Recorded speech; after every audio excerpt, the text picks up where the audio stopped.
Thank you everyone for coming. Really it was a quick chat to let you know our feelings regarding last night's outcome from our tribunal. As you're aware, there was a player from Nightcliff that went up for a charge of serious misconduct that was found not guilty. We are currently reviewing that result, and our intentions are the league has an opportunity to appeal that result by 5 p.m. tonight.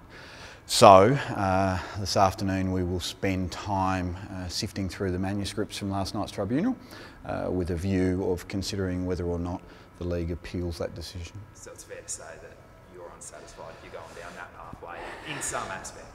Yeah, I'm not unsatisfied. You know, tribunal, Henry, is a really, really tough thing to sit. They can only make decisions based on evidence that they've got. I think a grounds for appeal, if we find one, will be that we can provide additional information that potentially will see that decision at least reviewed. So to say we're dissatisfied, I think is a big straw, because you know the tribunal can only hear what it hears, and we've got to be satisfied, I think, as a league, that evidence was all that was available, and if we find that that's the case, then we'll accept the umpire's decision and move on. And if we think there's a grounds for appeal, we certainly would consider that, and we have till 5 p.m. tonight to do so. And Michael, it's interesting that the last 4 players, I think, that have been on the edge of a life ban have all been cleared at the NTFL Tribunal. Any word on that? One of those was under appeal, so no, they haven't all been cleared at the tribunal. One of them was under appeal. Look, I think that once again the tribunal can only take into account what it has at hand.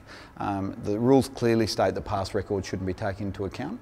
You know, one of the things that I think people who don't work directly in football should understand is we have an independent tribunal process. The members are selected from a pool. We don't even select the members. There's a reporting officer of legal background who handles that process.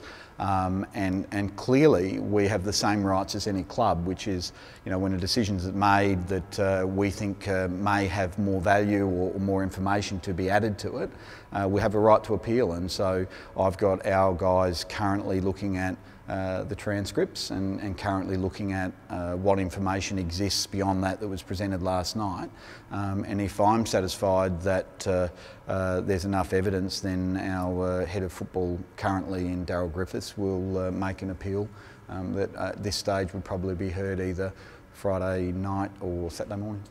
And once again, the lack of video evidence. Yeah, so it's something that the league has to look at. It's certainly an expensive thing to cover games from a video perspective. We're very, very lucky with the NTG investment into CCTV at this stadium that in the next few weeks that will change, and we'll have cameras right across the oval. So certainly games at TIO will be covered. The first challenge I've given our new football operations person who's coming in RJ, is that he needs to source a better solution for video.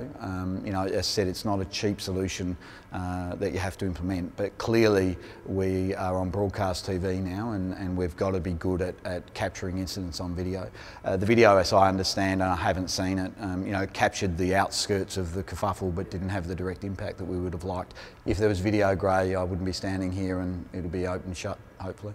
In terms of that, I mean, how much weight is given to, say, an umpire's report? Obviously it was taken to the ground, so evidently an umpire or an official must have seen something. Yep. But was that not taken into as much consideration? Once again, yeah. Is right there looking at it. Yep. So in fairness, Henry, it's a good question. I don't sit in the tribunal process, and we don't talk about tribunal process. You know, we've only requested a transcript of that tribunal process because we think we need to make sure that we've exhausted all avenues. You know, ultimately, they would take a lot of things into account. I don't know verbatim what was said, but you go, there's an umpire's report of serious misconduct. There is obviously the person who this was allegedly perpetrated against, saying that he had received a headbutt, but I don't know the rest of the conversation, and I think it would be remiss of me to sit there and have a conversation about what should and shouldn't or did and didn't happen, because I'm not privy to that yet. Hence us needing the time to be able to sift through that today. Just on that, about like being privy to those conversations. Would it not be beneficial to have someone like yourself or a representative in there, or indeed the media in there, so they can actually understand exactly what's going on? And I know that's up to... You boys had to stand out in the rain last night or something? No, but just, I mean, would that not make sense? And I know that's a club sort of decision to allow people in or out, but would you consider taking that away from them and saying it's an open process, which you have said?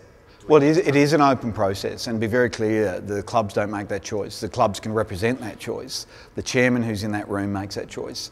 You know, once again, if we start dictating to a tribunal about what it should and shouldn't be doing, then it's no longer independent. So the rules state, and certainly our opinion as a league, is that let the media in. You know, it certainly would answer a lot more questions, would save me having to stand here and answer them the next day. In essence, in most cases, the chairman does let the media in. You know, so we've got to look at how we potentially articulate that more clearly and potentially set up a room that allows for media to be in it without actually impacting the process. And so, you know, that's something that we will look post this, because, you know, having you guys who do a wonderful job covering our game rock up and then have to stand outside, you know, is not great. And so we've got to work our way through that. But yes is the answer to it. As for me as an individual or anyone else from my team, you know, once again, we have the availability of a transcript, so we will get a hold of that today. So it's not like, and that's word for word verbatim, so it's not like we miss out if we choose to appeal.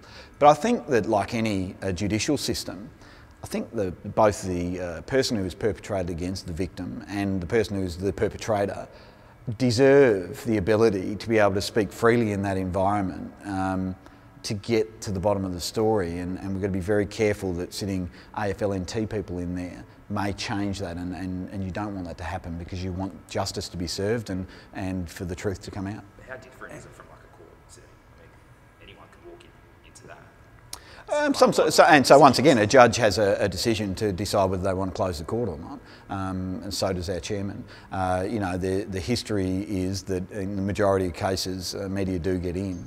I think there's a way we can work on a more conducive structural setup, so the judicial system doesn't feel impacted by having media there, having a gallery or something like that, which I've asked our guys to look at as part and parcel of the last 3 or 4 times that media have been locked out.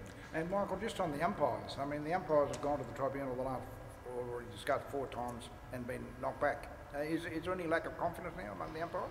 Yeah, I mean, look, I think if you wanted to speculate and that would sell good media stories, yes, but our umpires make hundreds, if not thousands, of decisions every weekend, and you know, when they choose to make a report like they have on this weekend, I think it's fair to say umpire Noonan, who subsequently walked the player to the bench, saw something that he thought was untoward enough, and you know, I don't know, once again, because I haven't read the transcript, about how that has manifested itself in the tribunal environment, but I think there's no doubt that we take the umpires' evidence into account. I think we'd take a lot of pressure off our umpires by having behind the play video. Yeah, and the other thing, Michael, just quickly, the fact that he's free to play, it's a good result for the league. Yeah, so it's, you know, he's the player in question is clearly a very capable footballer, and if the judicial system as of Saturday judges that he's free to play still, then we'll accept that decision. We have utilised the process, if we decide to do that, the best we can, and that's really all you can do. You know, my thoughts are that we need to make sure we get the right decision, and if after I've reviewed the manifesto we have, then we accept that and we move on, and the player that we're talking about plays on Saturday against Tiwi.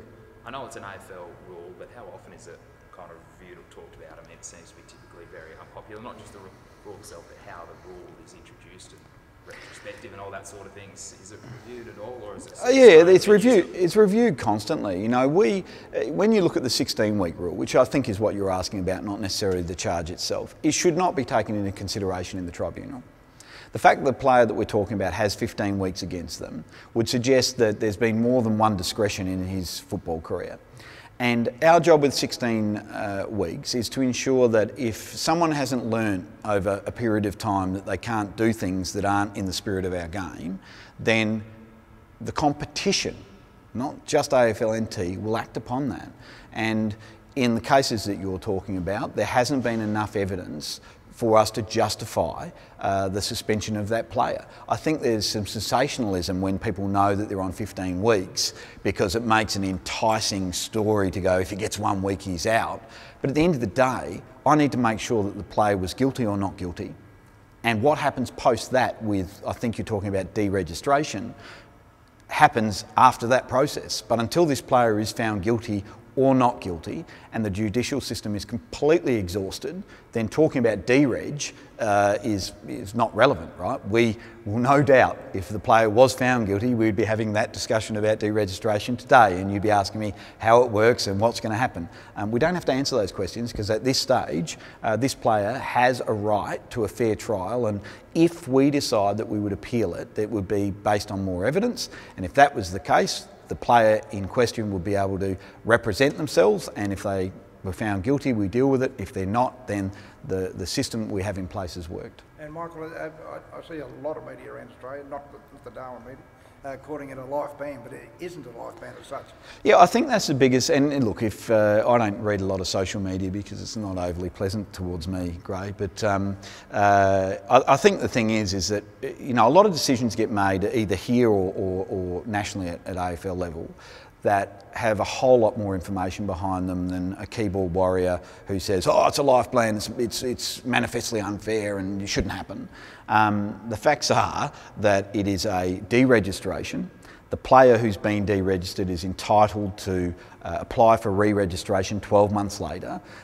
We would then look at history and say, what has that player done to, you know, do great things for the community and show that he's learnt from his lesson, and then you take that into consideration. So I think the words life ban are easier to roll off the tongue when you've only got 128 characters to use versus deregistration. So look, there's a misunderstanding. Not many people in our game who come along and spectate have read from back to front the national guidelines and the bylaws. So until that happens, which it never will, you know, we will be beholden to speculation.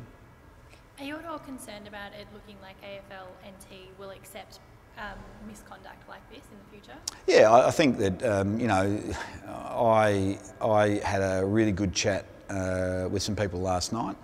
And where I sit is, you know, how I feel about the result, and if it were to have happened, that, you know, I'm presiding over a competition where no, I don't think that's acceptable, especially if you've got a player who has had some history in the space. But I've got to let the judicial system decide whether he's guilty or not. So, you know, if there was video evidence and it was very clear what had happened and the player was found not guilty, then absolutely I'd answer that differently. That's not the case. You know, this player is entitled to justice, as we are entitled to look at the content and decide whether it's appealable or not. And that's sort of where we sit today. And to your point, Henry, at 5 p.m. today we may have a very, very different situation. So for clarity, I'll make that call at 5 p.m. as to whether we've got the detail that we require to be able to challenge or not challenge a tribunal decision. Being aware that this is a tribunal that presides for us, and so it is unusual for a league to challenge that.